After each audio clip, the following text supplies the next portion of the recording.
Today we're going to learn how to make a cute little peep sign craft like this one. So the first thing that you'll need is a scrap piece of lumber. It doesn't matter what size or what condition it is in. So mine's pretty rough. It's an old barn board. The back side is cracked and not in the best of shape, but we're going to be working on this side, so it'll be fine. If you have a smaller one, that's fine. If yours is bigger, that's fine too. I can show you on mine the measurement if you want yours to be close. Mine is approximately 5 inches by about 7.5. So that gives you an idea on the size of mine, but once again, they don't have to all be the same size.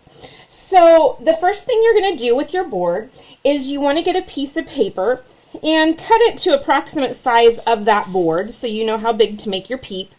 I'm going to lay mine on my board and just put a crease in it down here at the end. That way when I draw my peep, I'm sure not to go larger than the space that I have available on my lumber. So I'm going to set my board to the side for just a minute. And on my paper, I want to draw a peep. So I'm going to fold my paper in half. I want to leave a little bit of space at the top because if you'll notice above my peep, I have a little bit of room up here where I tied some ribbon at the end. So I'm going to come down at least an inch, maybe just a little bit more. So I'm ready to draw my peep. I have my paper folded in half. So really, I only have to draw the peep on one side or half of the peep, okay? And so I'm going to come down. I want to come down so that I have a little bit of space at the top. So I'm going to put a little mark there that this is my guide of where I want my peep to come up to. I'm going to start with my peep's ear.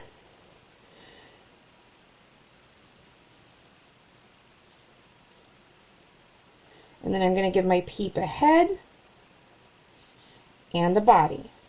And remember, I'm going to stop where that fold line is at the bottom of my paper because that's how big my lumber was. Okay, so I've drawn my peep on half of my paper. Now what I'm going to do is take that paper where I've drawn my peep and I'm going to go ahead and cut out the peep. And I've already started on this one just to save a little time.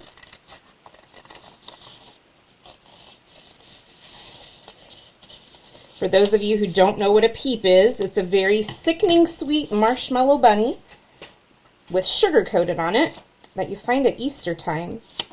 So here's the bunny that I've cut out. So now what I want to do is make sure that bunny fits on my board the way that I want it to, and it does. I have plenty of space up above where I can decorate with some ribbon later. So I'm going to take my bunny and I'm going to put a few pieces of tape on the back of it. I'm just taking a strip of tape and looping it. So I stuck one on the head and one on the body. And then I'm going to go ahead and try to center that the best that I can on my board, leaving a little bit of extra space at the top.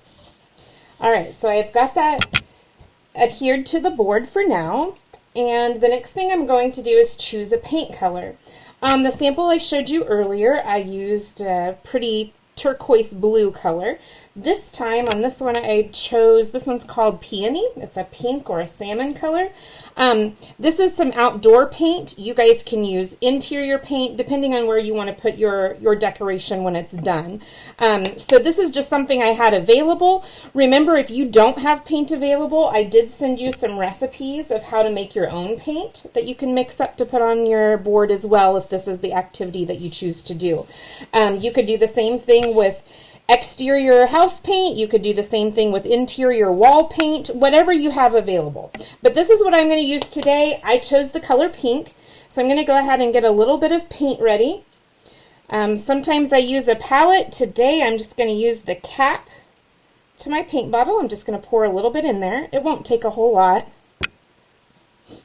And then you'll need a fairly wide-tipped brush if you have one. If you only have a narrower tip brush, that'll work fine. It'll just take you a little bit longer to paint your board. So what I'm going to do is I want to paint everything in the background of my bunny. So I'm going to go ahead and start painting the edges. Remember, this is a rustic craft. It doesn't have to be nice and neat. So if some of the board shows through, that's okay. And I'm just going to kind of paint right up to the edge of my bunny.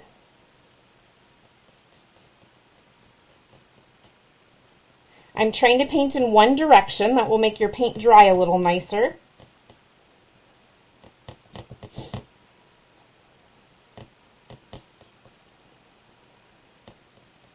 And then you're just going to continue to paint until you have your whole board painted.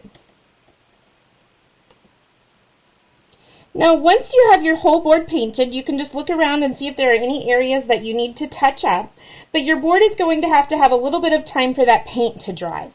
Now, if this is a craft you're wanting to do but you don't have a board, you could do the same thing using a thick piece of cardboard. Okay, mine is all painted and ready to dry, so I'm going to set it to the side for just a minute.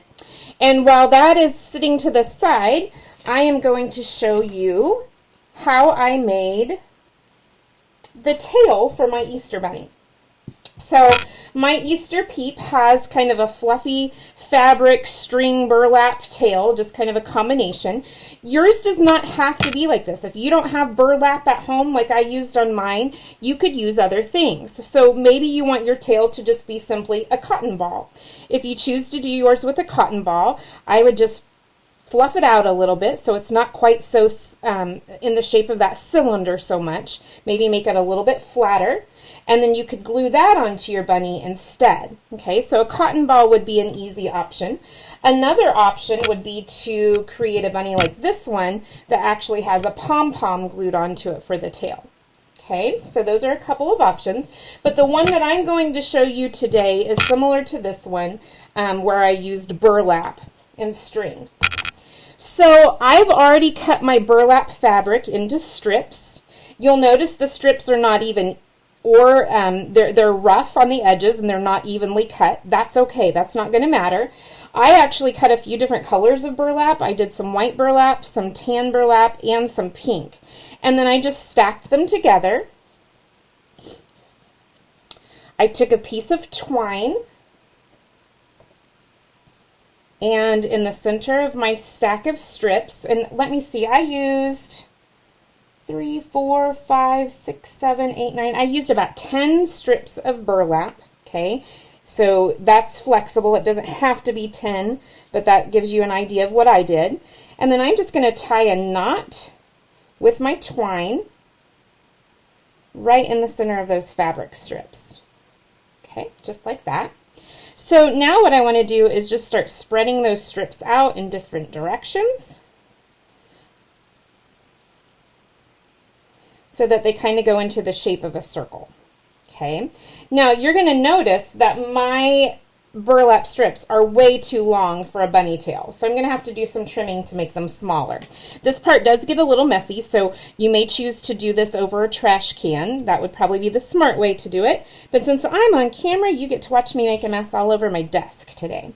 So once I have them all tied in place, I'm just going to come back and start trimming those down. They don't have to all be the same length. You could have some longer ones and some shorter ones, but I am going to start trimming them down so they would be about the right size for my bunny's tail.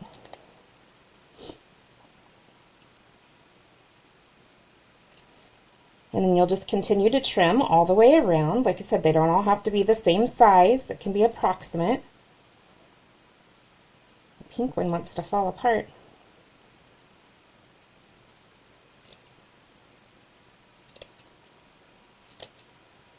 Just a few more here.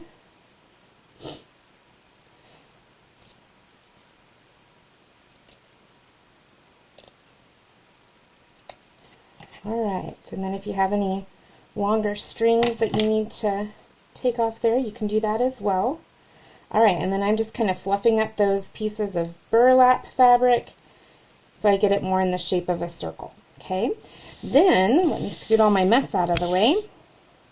When you're done, it should look something like that. Okay, so this is a similar version to what I have on my sample piece here. Okay, so I'm going to set that to the side. We're not quite ready for it.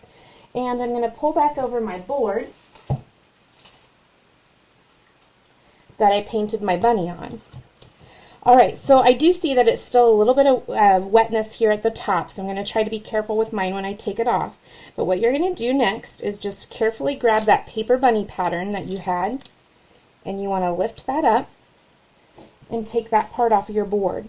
Now mine came out pretty clear. It looks like I have just a little bit of oops right there on the ear. So what I'm going to do is just take my paintbrush and kind of round that corner just a little bit. I might have to get just a little more paint on my brush. Mine was drying out just a tad.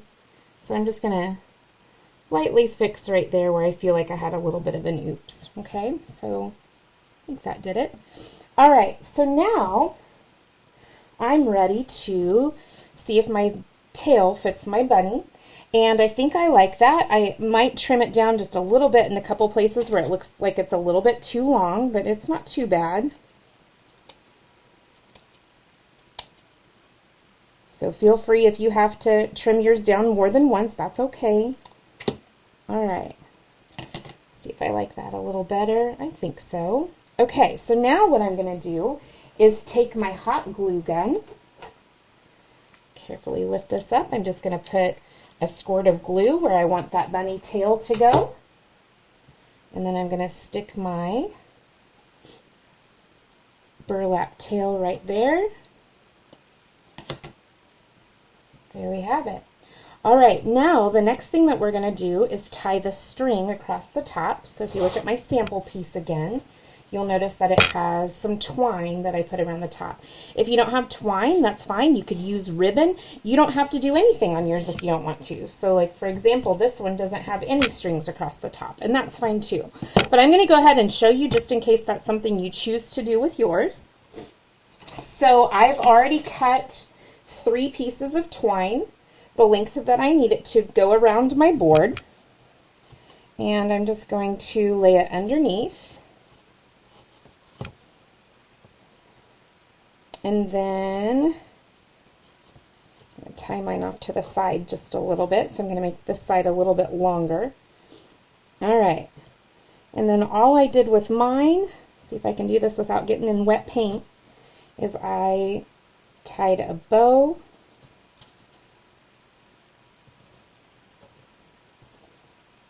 to hold it in place. Just like that.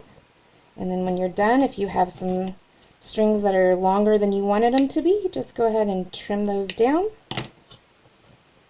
And there you have it. Your rustic Peep bunny craft, similar to our sample. Thanks for watching. I hope you guys have fun creating yours.